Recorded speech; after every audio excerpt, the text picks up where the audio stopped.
Hi, my name's Stuart Lynch. Do you want to give your Swift apps a polished, customizable edge? Well, in this video, I'm going to show you how we integrate my SFSymbol Picker and Emoji Picker packages, empowering your users with intuitive icon and emoji selections fast.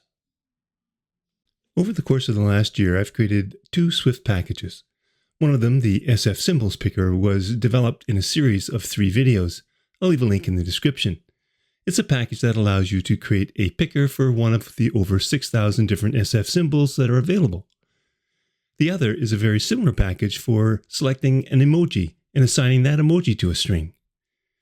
You may not have watched those first 3 videos, and there's no need to do that if all you're interested in is using the pickers in one of your projects. In this video, I'll show you how to seamlessly integrate 2 powerful Swift packages that I've created, the SFSymbol Picker and Emoji Picker. You'll learn how to quickly add them to your projects, customize them, and give your users a rich icon and emoji selection experience.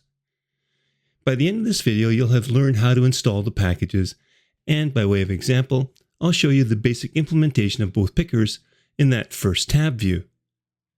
Like choosing the flags category for the Emoji Picker and searching for Canada. Or choosing from just 2 limited categories for the symbol, like fitness, and searching for and choosing something that represents, say, American football. Then I'll demonstrate a use case for the Emoji Picker where you can enter your mood, and only emojis from the smileys and emotions category are available to you, so you can only choose from there.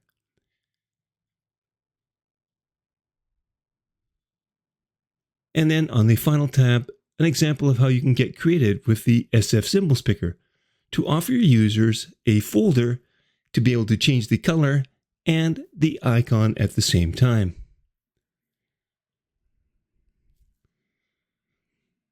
There is a starter project for this video, and if you want to work along with me, then you can download it from the link in the description. There are 2 branches to this project, so you'll also find the completed branch that contains the completed source code. So if you're not working along with me, you can download the completed branch. If you do want to work along with me, though, make sure that you use the starter project branch and download the zip file.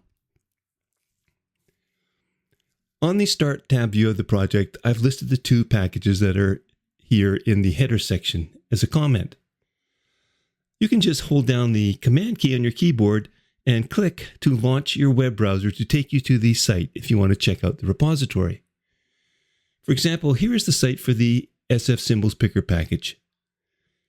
It contains the installation instructions along with some sample code to show you how the picker works. Don't worry though, I'll be showing you most of this.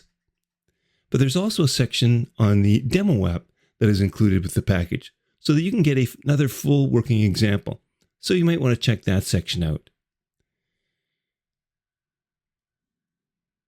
The Emoji Picker package is almost identical, and the information provided is about the same. If you're enjoying this video, please give it a thumbs up and leave me a comment. And make sure you subscribe to my channel and enable notifications. You can also subscribe to my weekly newsletter. I'll leave a link in the description. The newsletter will provide you with more information about my latest videos, along with what's coming up, plus some extra bonus material. Now, if you enjoy my content and want to support my work, you can buy me a coffee. If you really enjoy it, you can become a monthly subscriber and receive early access to all of my videos before they're released on YouTube. On the first tab, I'm going to show you the differences so that you'll be able to know which one to choose and how to implement it.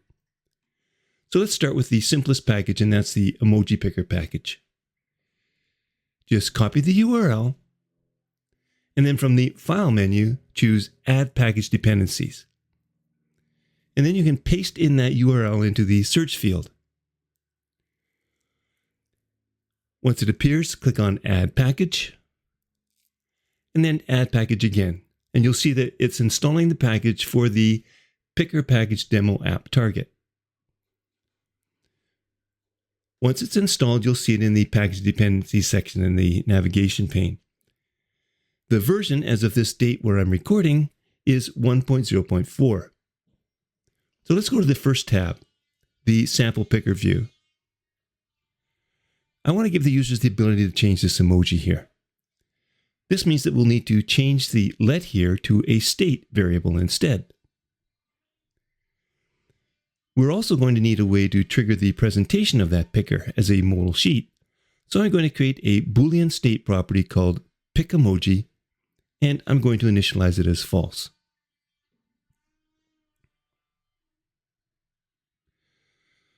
I'm now going to change this text view here into a button, but I'm going to leave the text view as the label for the button.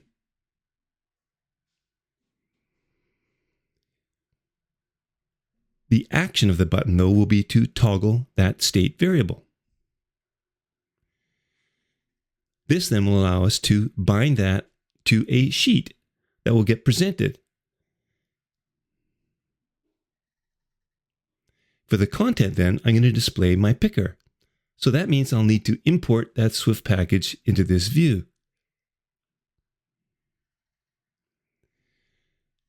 Let me build to test that it is loaded. Indeed it is. This means now that we'll have access to the Emoji Picker view, and there are many options, many of them with default values. The only required argument is the selected emoji, and that will be our emoji string. So we'll bind it to my emoji. Now, when I tap on that emoji, I'm presented with a sheet displaying the Emoji Picker with all of the categories displayed. I can filter based on, say, flags. And then in the search bar, I can even search and say Canada and select the Canadian flag. And then when I tap on it, the view dismisses and my emoji is now the flag. Now let's move on to the Symbol Picker. So I'm going to return to the Start tab again and copy that URL for that package. Again, from the File menu, choose Add the Package, and then paste in the URL into the search field. Once it's loaded, we'll tap to add the package each time. Once installed, again, you'll see the latest version, and right now, as I create this video, it's 1.2.0. So back in the Sample Picker view, let's first import SFSymbol Picker. That's our package. To update this question mark, we'll need to change this to a state property.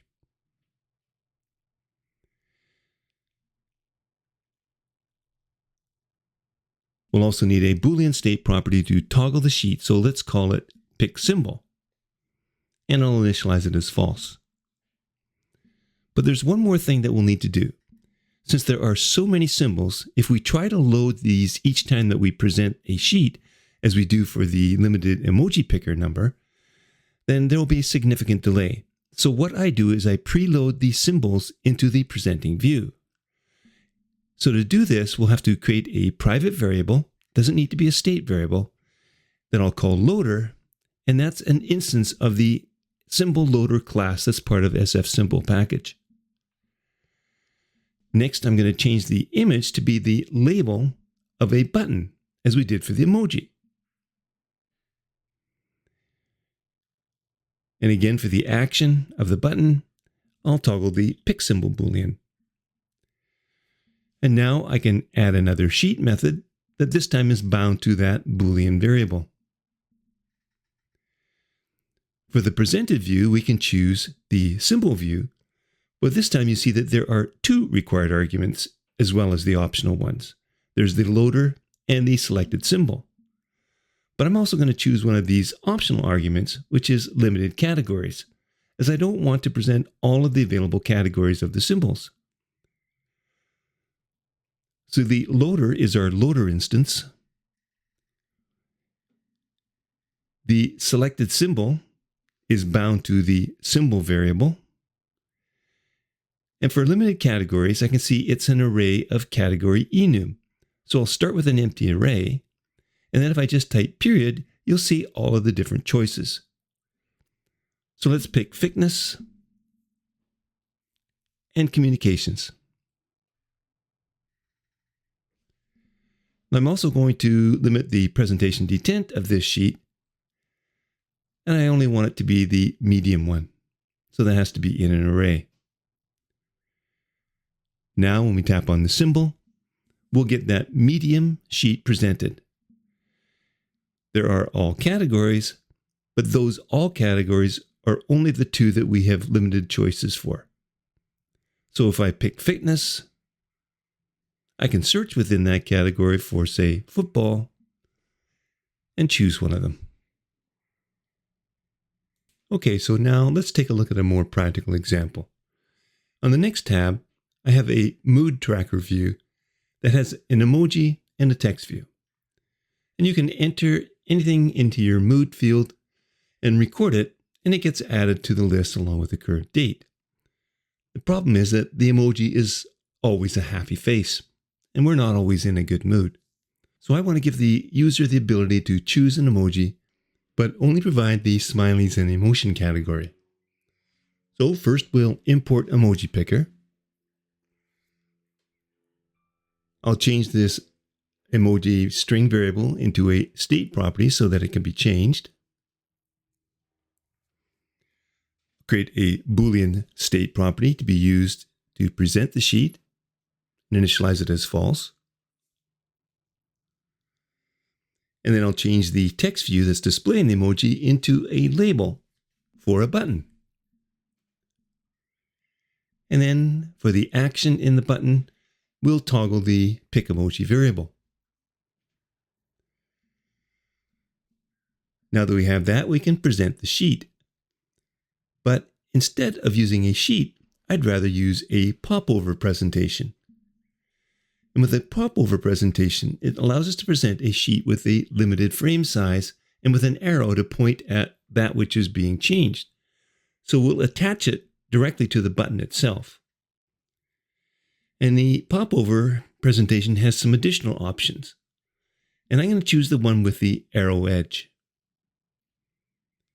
So like a sheet, we'll bind is presented to the pick emoji Boolean state variable.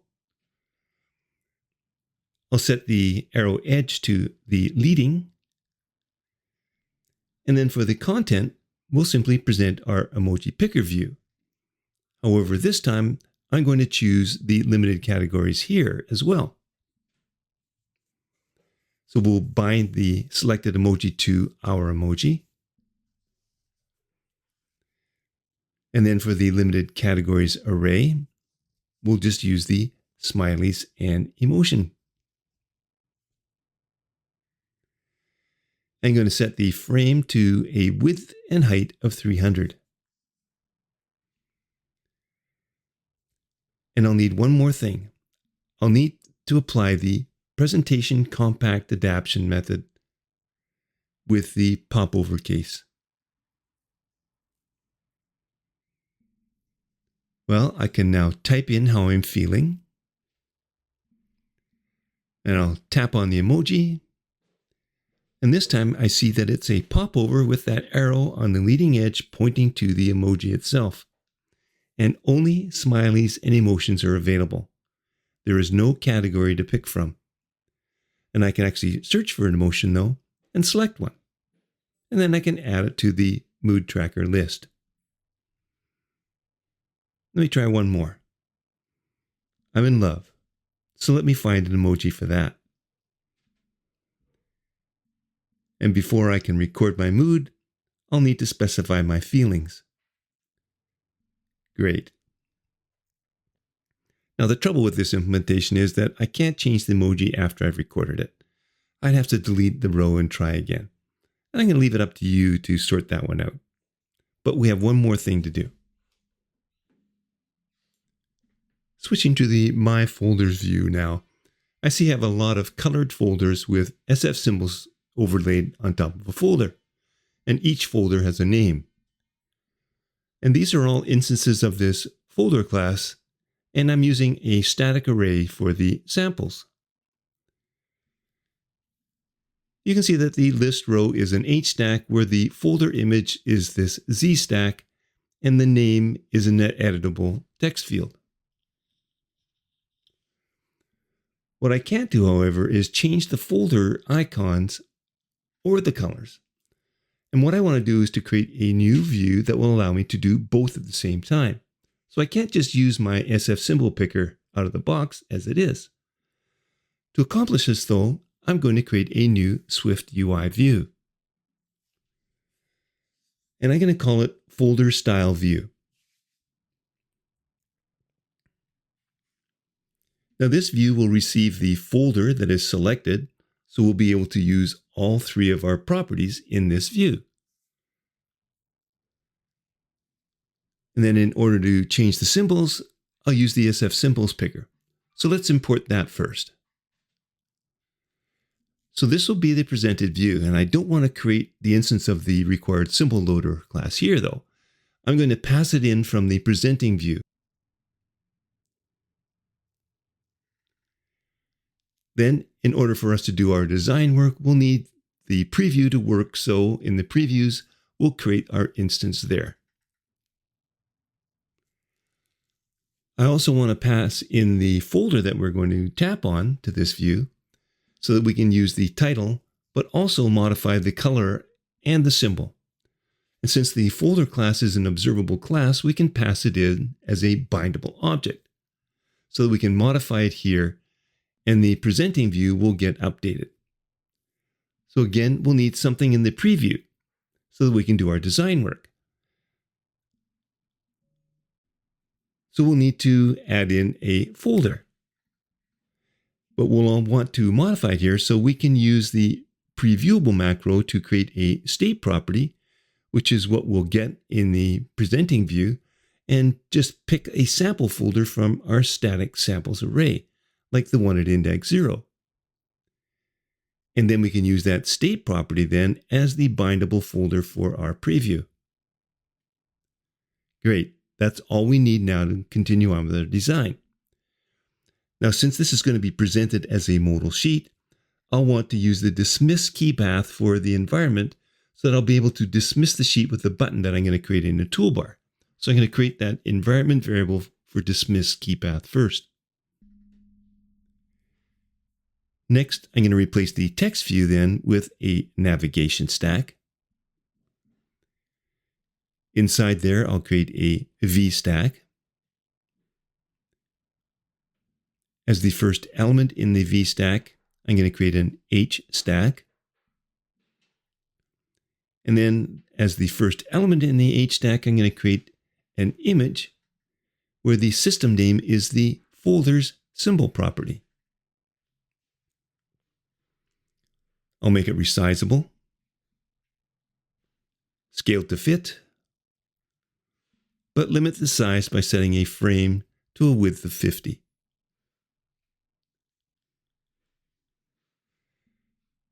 And then we can color it using the foreground style that is that folder color. Next to this in the H stack, then I'm going to create a color picker.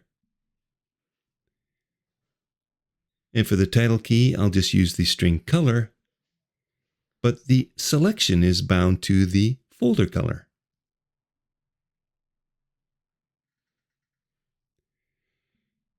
Within the V stack then, below the H stack, we can present our symbol picker view directly here. And since the loader already has all of the symbols, there will be no delay coming from the presenting view.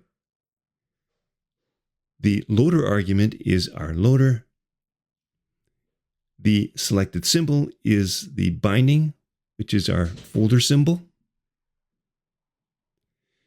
And let's tighten up this H stack above by applying a frame with a width of 150. Next, I want to use the folder name as the title for this navigation stack, because remember, the name can be modified directly in the presenting view, so there's no need to do that here. And then I'll set the navigation bar title display mode to inline. And then finally then, I want to add a toolbar button. So first a toolbar. And this button will be in the default position, so we can just create a button where the action will be to call the dismiss function. And the label for the button, I'll use a system image using the name xmark.circle.fill. That's going to be the view that gets presented when I tap on the folder in my presenting view. So let's return to my folder view. Now, since we need to pass in an instance of the symbol loader to that view, I'll first have to import the SFSymbols Picker package. And then here I can create an instance of the symbol loader class. Now, when I first coded this, I created a Boolean state property to present the modal. And since I record the video before I record the audio, I've still left it in here, but I'm not going to use this isPresented option. So you can ignore this line here. Just don't include it in your code. Instead, I'm going to create an optional identifiable property called selected folder that is an optional folder instance. And we can use an on-tap gesture here on the Z stack to assign to that property the folder that is tapped on. Now, as you can see, the folder class is an identifiable object and the selected folder is optional. And those are the two requirements we need to use the other presentation for a sheet using the item argument. It requires a binding to an optional identifiable object, and that's our selected folder. The content then will provide us with the folder that is tapped on that we can then use to pass into our presented view. And the view that we want to present is our folder style view that also requires the loader that we created, along with the folder that we have. So we have both. So now I can tap on any folder and my folder view style is presented. And I can change the color. I can also change the symbol. And now I'm back in the view. There's an issue, however. By default, when one selects a symbol, the SFSymbol view calls the dismiss action on the environment key path. And why is this a problem? Well, let me show you. Let me create a new folder, and I'm going to give it the name car. So I'll tap on that folder now, and I'm going to change the symbol and the color. But let's change the symbol first. So I'm going to select the automotive category and choose one of the cars. And as soon as I do that, the view dismisses without giving me the ability to change the color. I'd have to go back into that view and change the color as a second step. That's not great. Well, in SFSymbol Picker 1.2 and later, there's an optional parameter for the symbol view, and that is a with dismiss Boolean property. And it defaults to true, which is the normal case if you're just presenting the SFSymbol Picker. In our case, though, we want to set it to false so that in order to dismiss the view, we'll either have to swipe down or use our dismiss button that we created. So now let me return to the My Folder view and try once more.